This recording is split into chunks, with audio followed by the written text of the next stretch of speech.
یہ مداریت سے ان کا تعلق ہے، وہ مداریت نہیں ہے میں کہوں گا، ان کا معاملہ الگ ہی ہے سب کا۔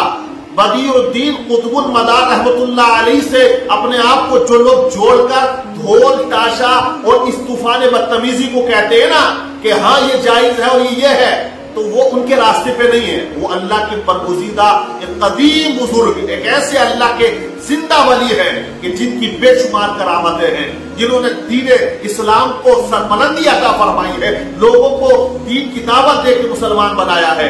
آج ان کا نام لے کر میں نے کہا شیطان کا وار ہے یہ بھی کہ بزرگوں کی محبت میں مبتلا کر کے غلط رسم و رواج میں ڈبو دینا، یہ شیطانیت ہوتی ہے، شیطان کا ہتھیار ہوتا ہے۔ اگر ہم مروجہ تعزیہ داری کی بات کریں تو ہم دیکھتے ہیں کہ بزرگوں نے جن پاکیزہ اصولوں پر تعزیہ داری کو رائج کیا تھا وہ تو نظر ہی نہیں آتے ہیں۔ ہم ہردنگ، ہنگامہ آرائی، ڈھول تاشے جو قطعاً حرام ہیں رائج ہی نہیں کیے گئے ہیں، بلکہ ان پر بحث و مباحثہ کرتے ہیں۔ بہت سے ہمارے مولوی حسین علیہ السلام سے نسبت بتا کر ثواب کی بھی باتیں کرتے ہیں۔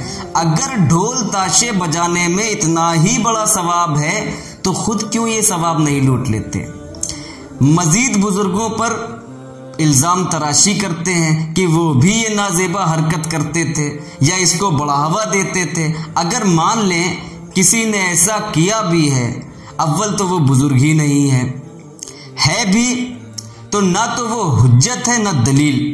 قرآن و حدیث ہی حجت و دلیل ہے جس میں ان خرافات سے بچنے کی تنبیہ کی گئی ہے۔ جہاں تک ہمارے بزرگوں کا تعلق ہے تو 1976-77 میں اسی ڈھول کے خلاف مقدمہ لڑتے رہے کہ دارالنور مکن پور شریف کی سرزمین پر کسی بزرگ سے منسوب کر کے ڈھول نہیں بجے گی اور نہیں بجنے دی۔ اور جن لوگوں نے اپنے دین کو کھیل اور تماشا بنا رکھا ہے اور دنیا کی زندگی نے ان کو دھوکے میں ڈال رکھا ہے، ان سے کچھ کام نہ رکھو۔ ہاں، اس قرآن کے ذریعے سے نصیحت کرتے رہو تاکہ قیامت کے دن کوئی اپنے اعمال کی سزا میں ہلاکت میں نہ ڈالا جائے۔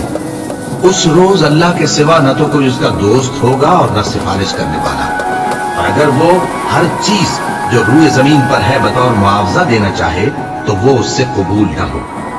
یہی لوگ ہیں کہ اپنے اعمال کے وبال میں ہلاکت میں ڈالے گئے، سو ان کے لیے پینے کو کھولتا ہوا پانی اور دکھ دینے والا عذاب ہے، اس لیے کہ کفر کرتے تھے۔